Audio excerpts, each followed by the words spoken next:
It's now time for your Election Crimes Bulletin with Greg Palast.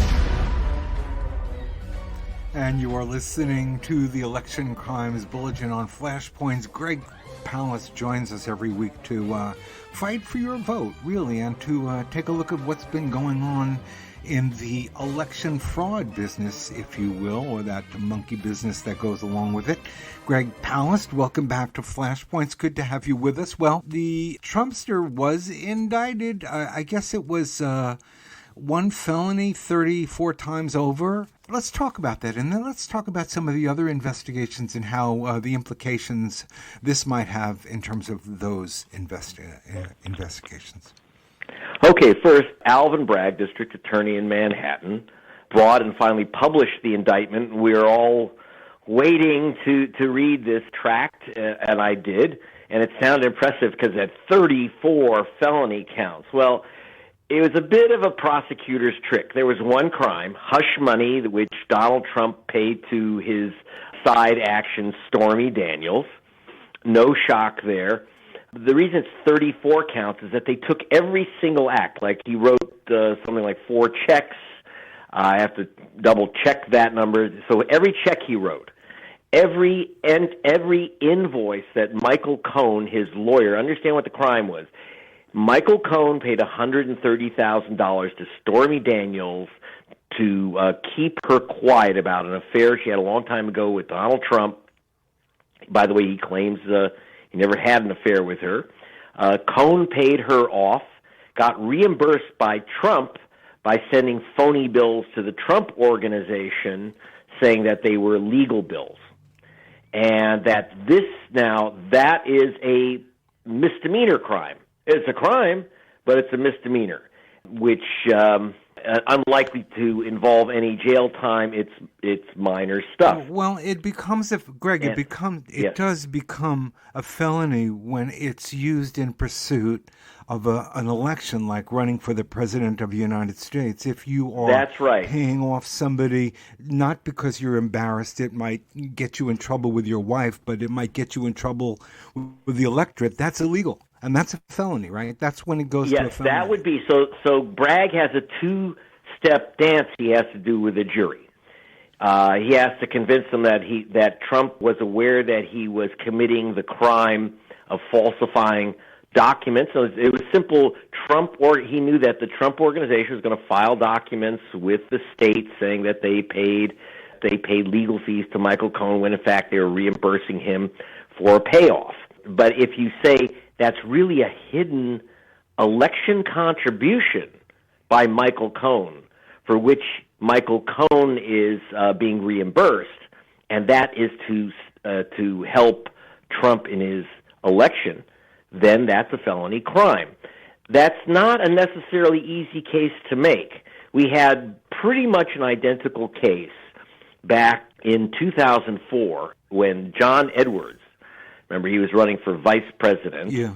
And when he was running for president, before he was running as Gore's running mate, he had an affair with a woman and got her pregnant.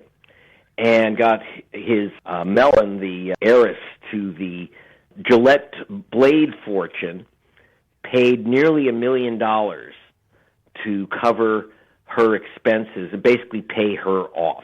So he was indicted, and pretty much a Republican jury, a Republican prosecution, Republican prosecutor, couldn't convince the jury that this was a felony crime.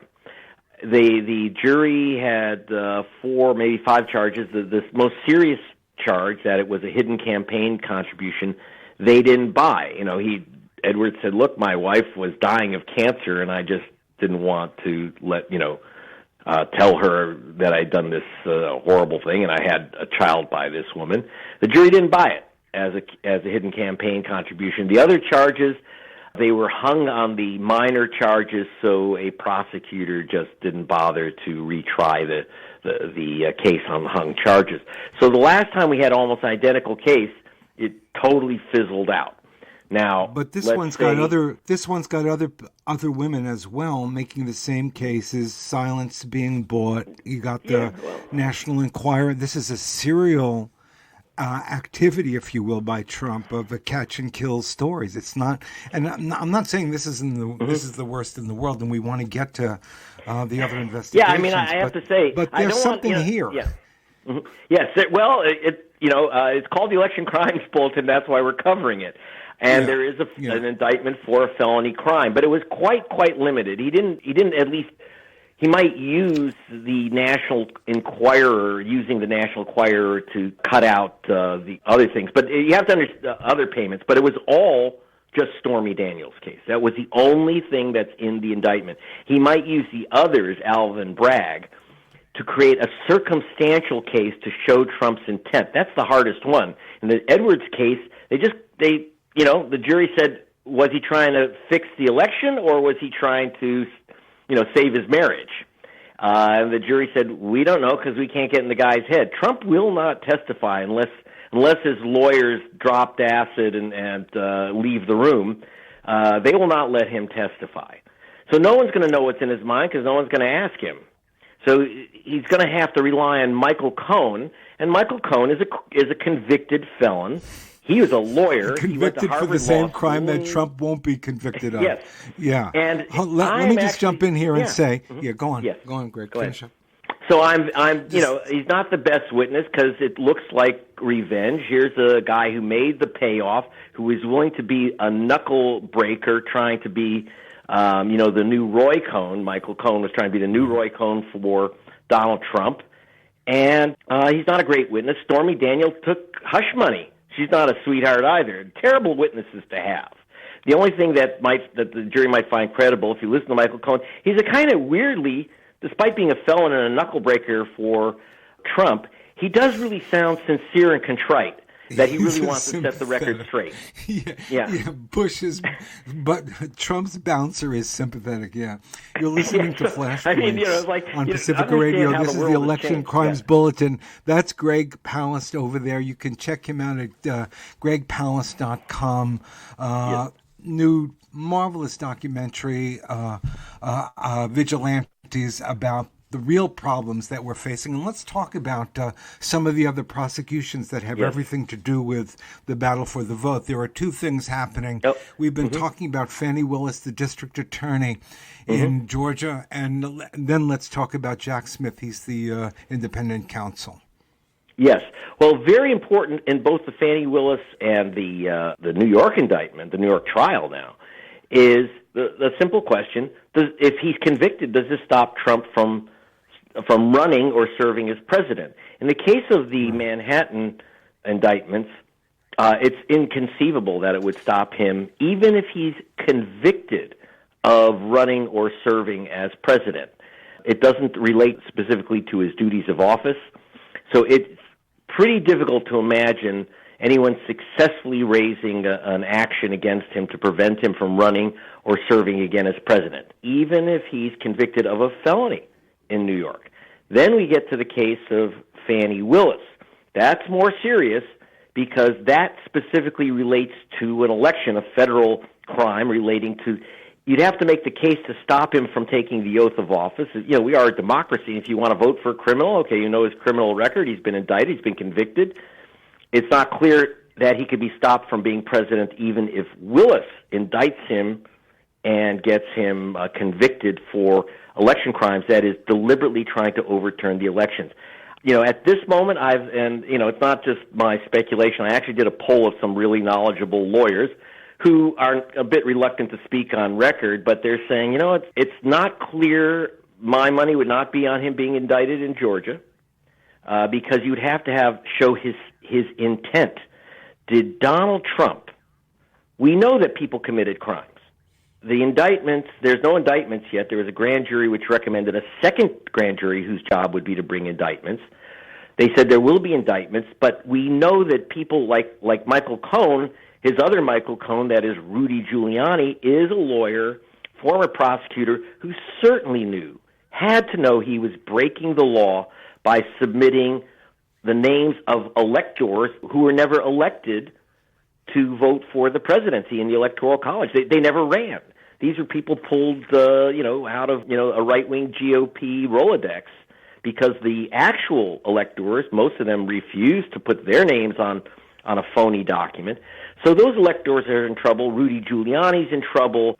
Some party officials who were involved in creating the false election list to try to convince Mike Pence to accept these electors, they're in real trouble. I think it's going to be hard to bring an indictment against Trump because, look, the guy believed that it was, again, I'm not defending him, I'm just explaining the case. It's pretty hard to make a case that Trump himself did not believe the election was stolen. Trump clearly believes the election was stolen. He got a law professor from California, Pomona here, this guy Eastman, to say, you were robbed, and here's the 12th Amendment, and you get these other electors, and Eastman might be in trouble. But it's hard to say that Trump's saying, well, I listened to this law professor. Yes, my own legal counsel said this law professor is nuttier than than an old fruitcake. But if Trump believed it, you have to have his intent and knowledge that he was committing this crime. That's going to be a hard one to convince a grand jury to even indict, let alone convict. So I wouldn't, bet the home on a Trump indictment or certainly a Trump conviction in Georgia. That goes to, as you brought up, number 3. Now Trump should be, if he has any brain at all, he should be biting his nails. Jack Smith is looking at 2 things. He's the special prosecutor out of Washington. Look at 2 things. One, Trump running off with confidential records which weren't his, and now they've disappeared. But no one has any idea what's happened to them. At least we don't know if they have that. That's what he's investigating. It's hard, again, to imagine an indictment or a criminal charge, or necessarily even that would, if, he gets convicted of that he would be barred from office. But then the final one that he ought to be a nail-biter on. Did he fail to act in his job as a federal official in failing to protect the Capitol from the attack of January 6th? In other words, they don't even have to prove that he fomented the riot. They don't have to prove that he planned to attack the Capitol. They don't have to prove that he knew that cops were going to get killed, other people and protesters were going to get killed, and you're going to end up with homicides. They don't have to show that. All they have to show is that he was basically criminally and deliberately refused to carry out his duties of office as a federal official and as president. That is a crime which, if he gets convicted, I think most attorneys that I've spoke to agree, then he's barred from office. So it's the last of this whole. Everything else is kind of dangerous for him. No one wants to be convicted of a crime or a felony, or they shouldn't want to. In his case, it's hard to say. He's kind of like one of those weird Marvel Comics, evil guys that everything you throw against him just empowers him more. We saw that the indictment led to his Republican primary polling numbers zooming through the ceiling. He's basically now crushed DeSantis. We'll see if that remains. But at the moment, it's hard to see how he's affected by anything but the last charge. The last charge is real serious business, and it ought to be. Sitting on your hands, chomping popcorn, watching the Capitol burn or being attacked while you are president, and you have remember his special advisor, Jared Kushner. Maybe it's not just his son-in-law, but the guy has an official position at the White House. And Mike Pence and Mark Meadows, apparently, and others are saying, my God, you've got to stop this. It wasn't just a good idea to stop it. He's the president. It is his job to stop it. And it's just like a cop who's literally sitting there watching a bank robbery and playing Candy Crush on his cell phone, letting it happen. The cop would be in trouble. The president could go to jail and certainly be barred from running or holding office. Listening to the Election Crimes Bulletin on Flashpoints with Greg Palast. I'm Dennis Bernstein. You can check him out at gregpalast.com. Check out the documentary Vigilantes and keep an eye on your vote because it could easily disappear. Greg, we have only seen the beginning of voter suppression in this country. Everybody's talking about Trump. Everybody's talking about the arrest. Everybody's watching Trump coming and going and up and down and all over. But the vote is disappearing, and it's happening state by state, and it's very methodical. Wouldn't you say, Greg? Big trouble coming. Yes, and the problem is that the media, and I will call it the liberal media, not the progressive media, but it's a liberal media, which was having a rain dance. You're listening to National Petroleum Radio, you got to call it that. That was just kind of just enjoying seeing Trump indicted. This is a historic moment. I think in the future, as I've written, in the future, historians will look back on this day and call it a Tuesday. I don't think it will have much significance and be much remembered, this indictment or this case. It's more of a curiosity, like the arrest of Ulysses Grant. How about a door opener? It can't be a door opener, Greg, for the other cases? It can't, sort of... Well, like anything else, you're going to have people under oath, but it depends. I think that the judge is not going to be allowing them to go too sideways to get more information. The other thing that's kind of interesting, a little kind of side note, is that the judge, because he's been personally attacked by Trump, not something your lawyers would normally recommend, he might issue a gag order on Trump. Can you imagine a gag order on Trump? Let's play this out. And if it's going to be hard to control that man. And if he violates a gag order, you could also see him, cooling his heels for contempt. It's hard to say how the electorate, look, the electorate is not shocked about Stormy Daniels. This came out before the last election in Trump versus Clinton, and it didn't affect, as far as I know, it didn't affect anything whatsoever with the electorate. The Democrats. Every preacher in America voted for him after that, Greg. Every preacher in America supported him. Yeah, so, they said they used the term on the far right. People do wonder, how could you be a born-again Christian or a unborn Christian or any type of Christian and say this man is a good Christian? And they use they compare him to Josephus, what they call the imperfect vessel. In other words, he's carrying out God's will, but he's just not. He himself is a sinner. Same with Josephus. Right. So they use that religious concept. So you do have to understand that this will all be just like it was before. He's the imperfect vessel. It will be talked away with the religious right. They're not going to change their stripes on this. So don't count on. We're out of time, Greg. But who's going to be his vice presidential candidate?